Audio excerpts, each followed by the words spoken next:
Selanjutnya saya akan membahas jadi itu ada dua variabel, yaitu variabel bebas dan variabel terikat. Yang pertama variabel bebas. Variabel bebas itu variabel yang mempengaruhi atau jadi penyebab perubahan. Lalu ada variabel terikat. Variabel terikat adalah variabel yang dipengaruhi atau hasil dari variabel bebas. Selanjutnya kami menggunakan variabel bebasnya itu lama waktu belajar atau menjadi X, dan variabel terikat itu hasil sumatif matematika wajib, yaitu Y. Lalu ada populasi dan sampel. Populasi adalah seluruh objek atau subjek yang mau diteliti, dan sampel adalah sebagian dari populasi yang diambil untuk diteliti. Selanjutnya ada populasi dan sampel yang kami gunakan dalam penelitian ini berasal dari siswi kelas 11 SMA Yosudarso tahun ajaran 2025 dan 2026 yang berasal dari kelas 11A dan 11E. Sampel yang kami kumpulkan bertotalkan 20 siswa untuk mencegah adanya data yang tidak valid.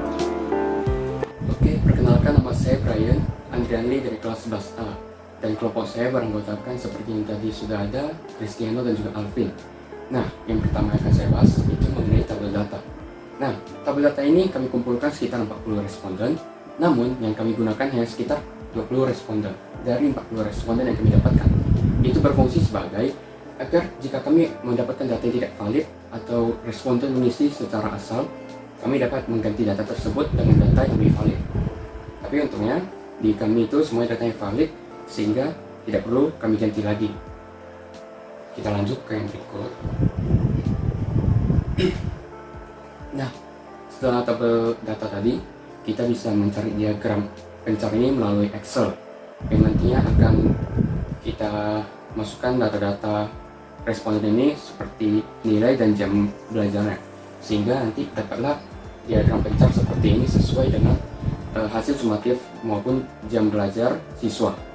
Sekarang saya akan mencari hasil dari nilai X kuadrat dan X kali Y. Yang pertama itu ada 2 kuadrat itu 4, lalu ada 3 kuadrat itu 9, lalu ada 4 kuadrat itu 16, 4 kuadrat ini itu 16, lalu ada 1 kuadrat itu 1, ada 3 kuadrat itu 9, lalu ada 1 kuadrat itu 1, lalu ada 2 kuadrat itu 4, 1 kuadrat itu 1, 1 kuadrat 1, lalu ada 2 kuadrat itu 4, lalu ada 1,5 kuadrat itu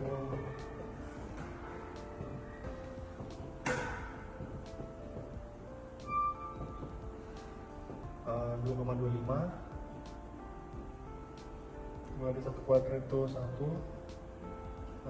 lalu ada 3 kuadrat itu 9, 1 kuadrat itu 1, dan terakhir 2 kuadrat itu 4.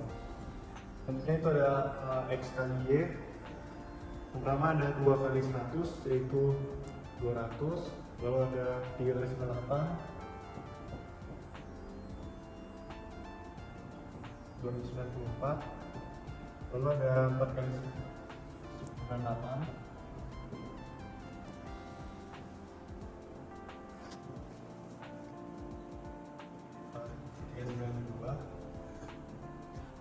lalu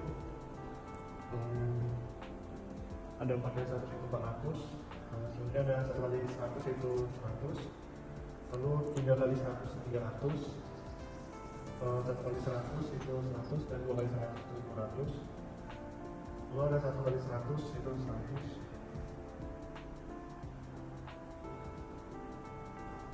lalu 2 kali 100 itu 200,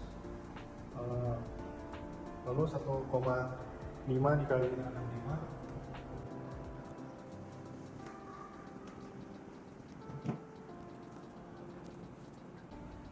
yaitu 97,5, lalu ada 1 kali 100 itu 100,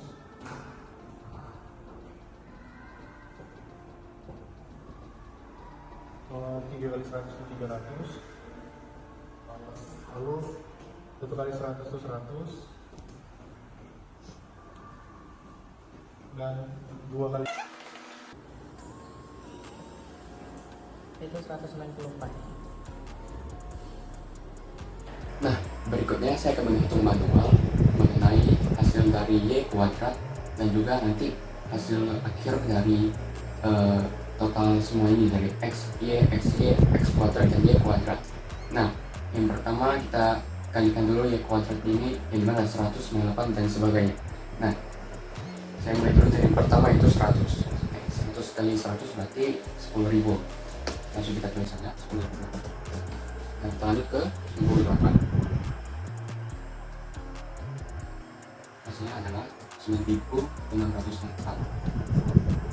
Yang ketiga juga 9.604.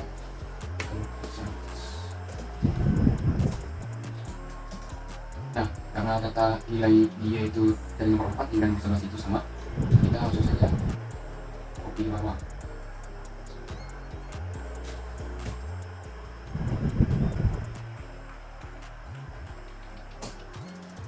Nah, lanjut ke nomor 12 itu 65 ya. Kita kalikan dulu 65 ke 65 dan hasilnya 4.225. Lanjut dari 13 hingga 19 itu adalah angka yang sama, yaitu 100. Jadi tinggal kita kopikan kembali ya ke bawah.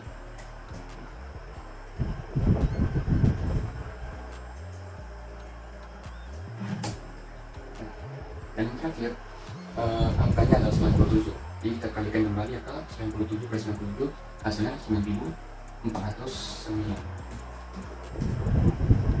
Nah, yang paling terakhir kita hitung semuanya ini, X nya ada berapa, Y nya ada berapa. Yang jelas respondennya ini N nya pasti ada 20 ya. Ini 960. Lanjut, tambahkan dulu ya X nya.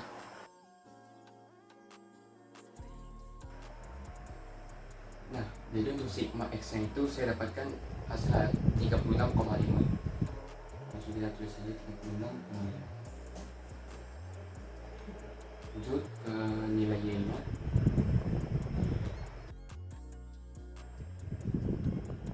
Nah, untuk sigma Y nya saya dapatkan hasilnya adalah 1958.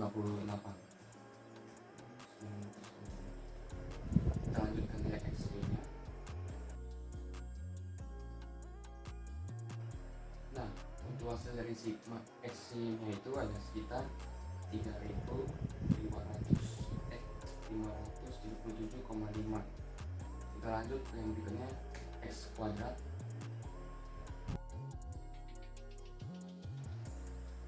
Nah, untuk hasil dari sigma X kuadrat saya dapatkan sekitar 87,25. Lanjut yang terakhir yaitu sigma Y kuadrat, itu ada berapa?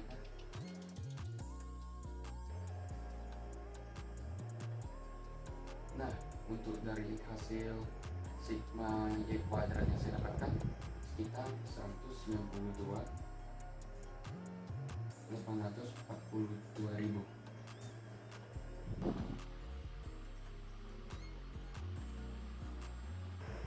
Nah, inilah hasil dari Y kuadrat dan juga seluruh pertotalan dari tabel yang kami dapatkan. Teman-teman, di sini saya Kristiano akan melanjutkan persamaan regresi linear. Di sini kita akan menggunakan rumus B, A, Y, dan X, dan nanti akan dilanjutkan dengan Y topi. Di sini kita akan menggunakan rumus B terlebih dahulu. Jadi di rumus B ini ada, yaitu sama dengan N buka kurung sigma XC dikurang sigma X dikali sigma Y. Selanjutnya di per N dibuka kurung sigma X kuadrat tutup kurung dikurang X dikurang sigma X per 2 pangkat 2. Oke, di sini kita akan menggunakan handphone sebagai alat penghitung yaitu kalkulator. Pertama kita masukkan N-nya.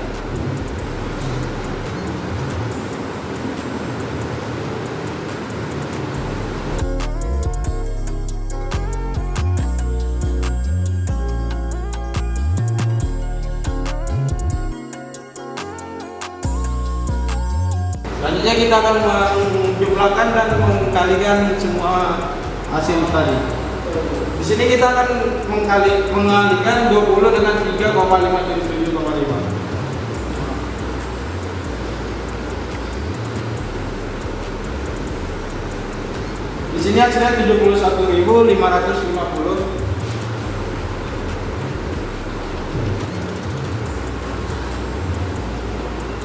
Baru kita kurangkan X sigma X dengan kita kalikan sigma X dengan sigma Y.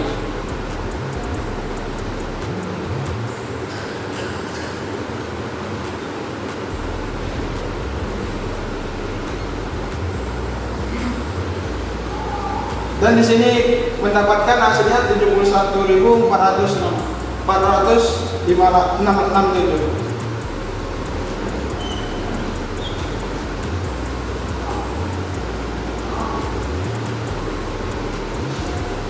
Selanjutnya kita kalikan yang di bawah-bawah, yaitu 20 dikali 87,25.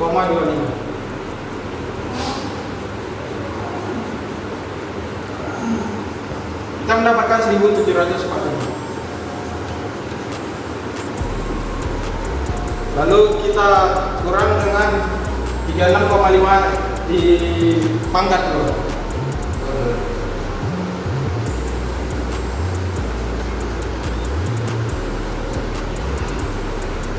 Dan di sini kita mendapatkan 1332,25. Selanjutnya kita akan mengurangi ini dengan ini dan ini dengan ini.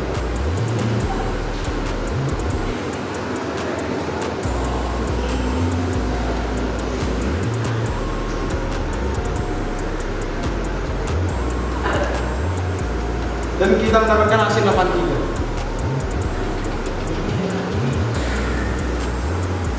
Baru kita kurangkan yang bawahnya.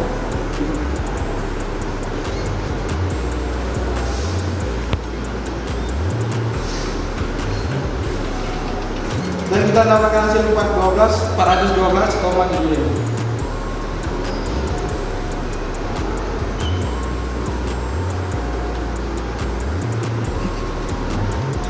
Lalu kita bagi ya, 83 per 412,75.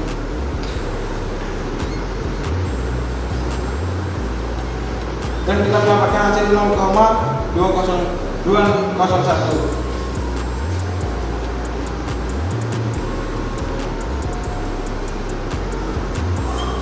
Selanjutnya kita akan ke rumus yang A. Rumus A itu yaitu Y rata-rata dikurang B X rata-rata.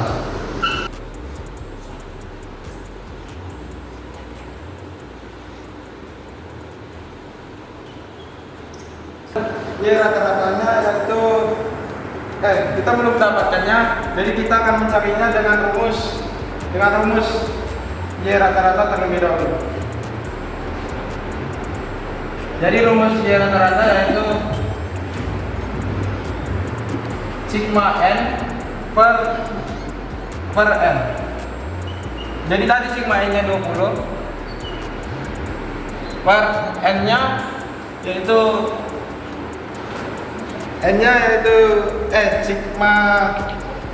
sigma Y. Teman-teman, kita akan melanjutkan mencari Y rata-rata, X rata-rata dan A nya. Lalu akan dilanjutkan dengan Y topi. Jadi rumus Y rata-rata itu sama dengan sigma Y per N. Jadi tadi sigma Y nya kita ada di 1998 per N nya ada di 20. Kita akan membagikannya dengan kalkulator. Di sini kita mendapatkan 97,9.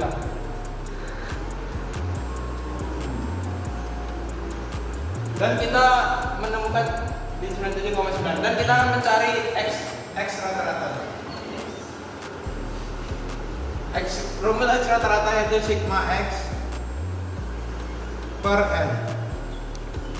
Jadi kita di sini sigma X nya ada di 36,5 dan N nya ada di 20.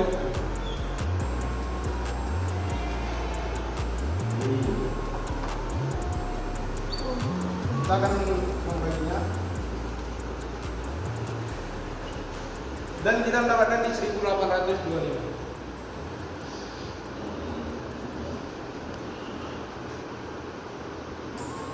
Kita akan lanjutkan di mencari A nya.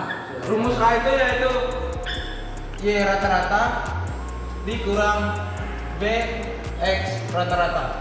Jadi tadi kita menemukan Y rata-ratanya yaitu 97,9 dan B-nya itu kita mendapatkan 0,220 dan X rata-ratanya tadi ralat kita mendapatkan di 1,825.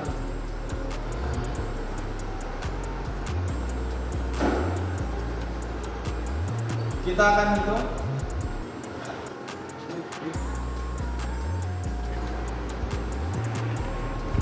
Kita mendapatkan di hasilnya 97,535.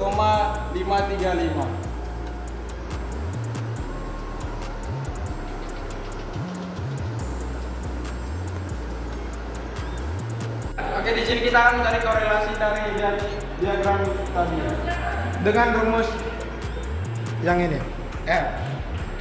Oke, kita akan mencarinya. Di sini kita memiliki N yaitu 20,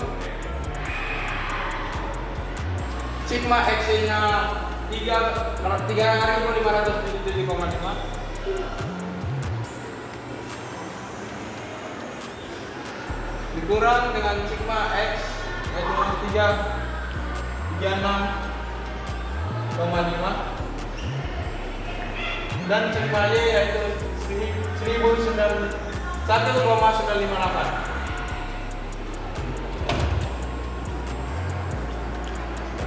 Per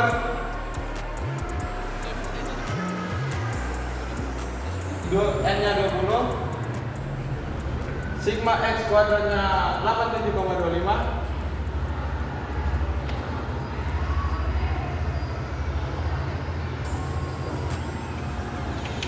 lanjut dikurang sigma X tutup kurung kuadrat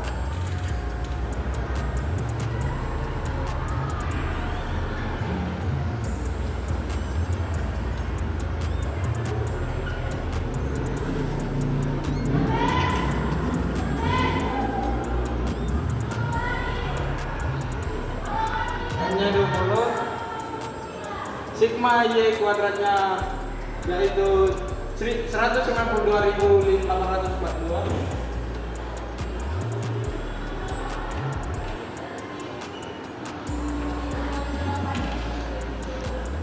dan dikurang sigma Y 1,958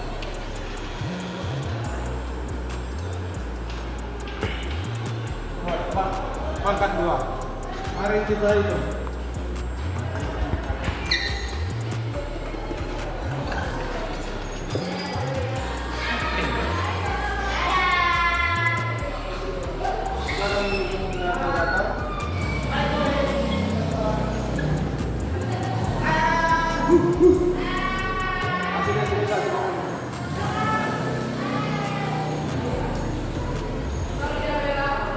Selanjutnya dikurang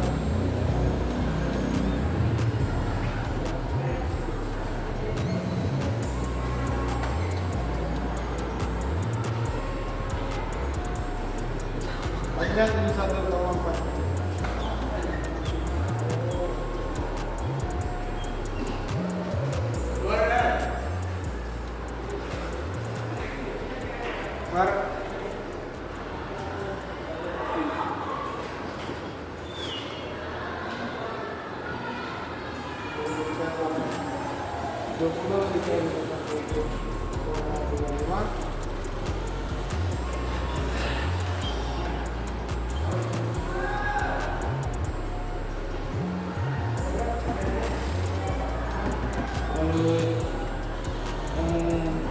Ini dengan yang ini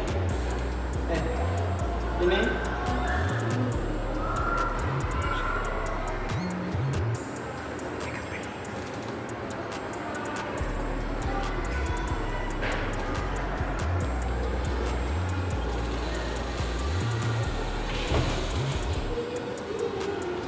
lalu kita masuk ke yang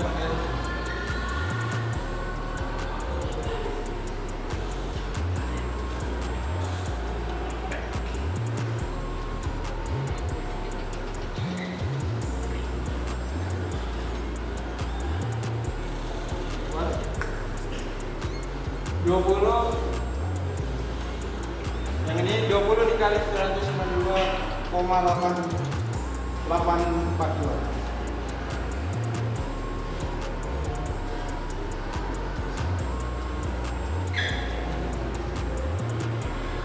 Dan hasilnya 3.805.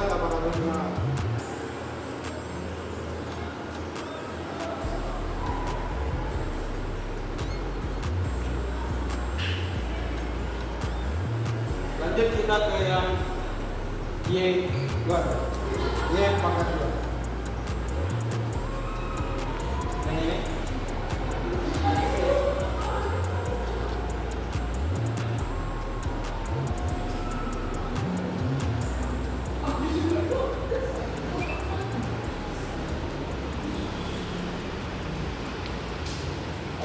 3.800.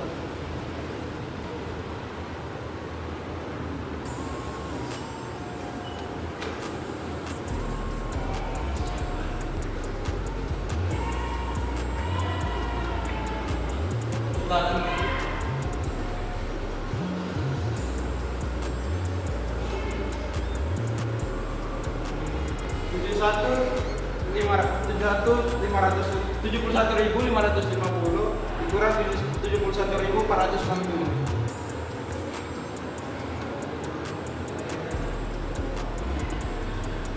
Dan hasilnya 83.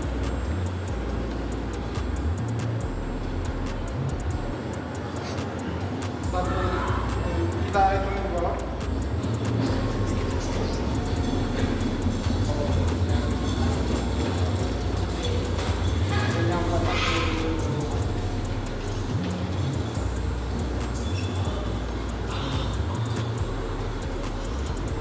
Kita hitung dulu yang bagian sini.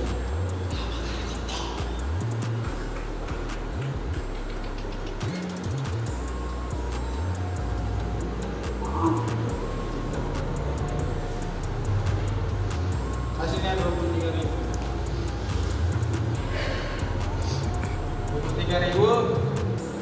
23.076.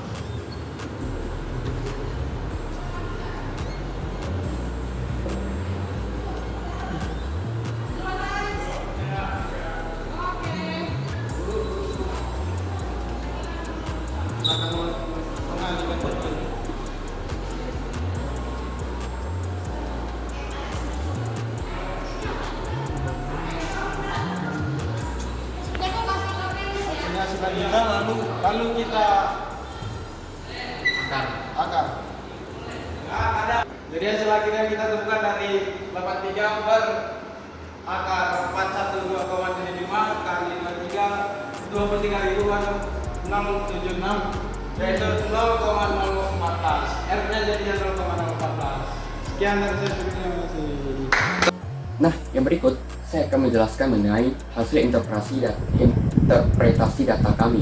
Nah, sebelum saya masuk ke pembahasan apakah yang kami dapatkan dari hasil data kami, saya akan menjelaskan dulu bahwa interpretasi data ini ada 5 tingkatan.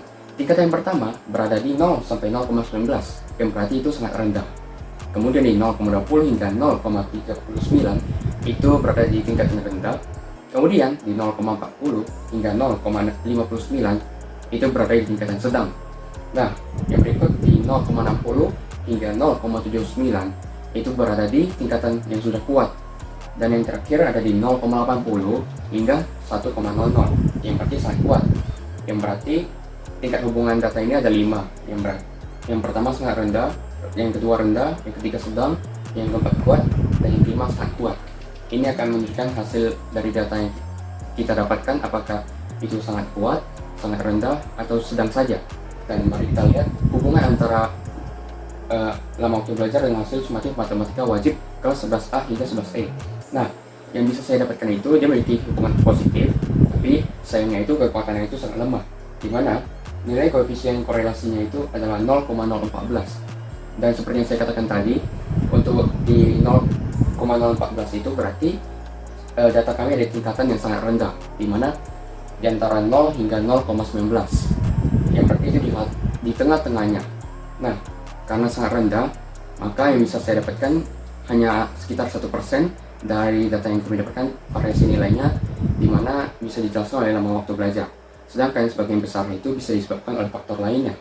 Nah, hal ini menunjukkan bahwa hubungan antara kedua variabel ini tidak signifikan, sehingga lama waktu belajar bukan merupakan faktor utama yang menentukan hasil belajar siswa dalam penelitian kami ini. Nah, selanjutnya kita lanjut ke hasil analisis kami.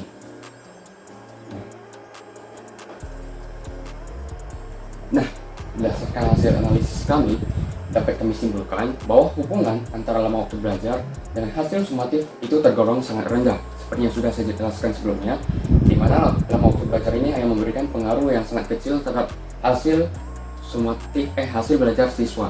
Di mana sebagai kesimpulan dari semua yang sudah kita dapatkan ini, meskipun terdapat hubungan positif antara waktu belajar dan juga hasil sumatif, itu tidak berarti hubungan tersebut tergolong kuat ataupun sedang. Namun ternyata yang kami dapatkan itu hubungan kami itu tergolong sangat rendah, di mana hal ini menunjukkan bahwa lama waktu belajar hanya memberikan pengaruh kecil terhadap nilai siswa, sehingga faktor lain lebih berperan dalam menentukan hasil belajar mereka.